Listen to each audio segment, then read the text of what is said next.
Everyone, आज की video में हम नीट का important topic and women health से रिलेटेड पढ़ेंगे। Menstruation cycle. मेंस्ट्रुएशन साइकिल दो मेंस्ट्रुएशन के इवेंट के बीच को कहते हैं। मेंस्ट्रुएशन साइकिल के 4 फेजेस होते हैं: menstruation phase, follicular phase, ovulatory phase and luteal phase. For better understanding हम लोग फॉलिकुलर फेज से स्टार्ट करेंगे। डे 6 to 13 FSH जब रहता है तब ओवेरियन फॉलिकल ग्रो करेगा, डेवलप करेगा। जो प्राइमरी फॉलिकल है वो ग्रो करके ग्राफियन फॉलिकल बनेगा, और जो ये डेवलपिंग फॉलिकल है वो एस्ट्रोजन रिलीज़ करेगा, जो कि एंडोमेट्रियम की लाइनिंग को रीजनरेट करता है और मोटा करता है।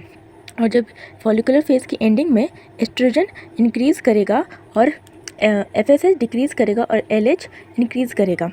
अब नेक्स्ट फेज़ ओव्यूलेटरी फेज़ में डे 14 जो कि साइकिल का मिड रहता है, उसमें FH और LH का पीक में रहता है, और जो LH जब रैपिड सिक्रेशन होगा तब LH सर्ज होगा, जिससे ग्राफियन फॉलिकल रप्चर होकर oocyte निकलेगा फॉर ओव्यूलेशन, और ये फर्टिलाइजेशन के लिए भी बेस्ट टाइम है।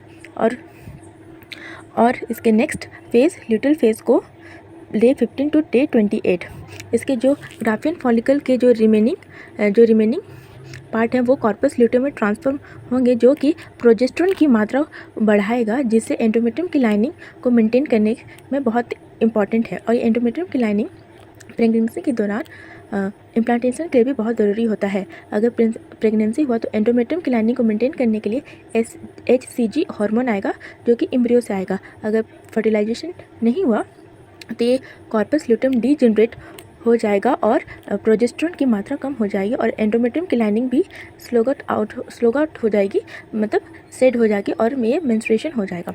अब मेंस्ट्रुएशन फेज़ में एंडोमेट्रियम सेड हो जाएगा। ये 3 से 7 दिन का होता है। इसमें ब्लीडिंग होगा और FSH और LH की मात्रा कम होगी, और ये तभी होगा जब फर्टिलाइजेशन नहीं होगा। और मेंस्ट्रुएशन ना होना प्रेगनेंसी का भी बहुत बड़ा इंडिकेटर है, और इसके साथ मेंस्ट्रुएशन ना होना ये भी हमें दिखलाता है कि लैक ऑफ स्लीप, स्ट्रेस और पुअर डाइट से भी हमें मेंस्ट्रुएशन नहीं होता है। साइकिल में डिस्टर्बेंस आता है जिसे हमें ठीक करना है। और कुछ एक्स्ट्रा है, जो फॉलिकुलर फेज़ वेरिएबल होता है और ल्यूटेल फेज़ फिक्स्ड होता है। अगर हमें ओव्यूलेशन डेट जानना है तो टोटल नंबर ऑफ डे जो साइकिल में होते हैं उसे 14 माइनस करके हम ओव्यूलेशन डे जान सकते हैं। Thanks for watching.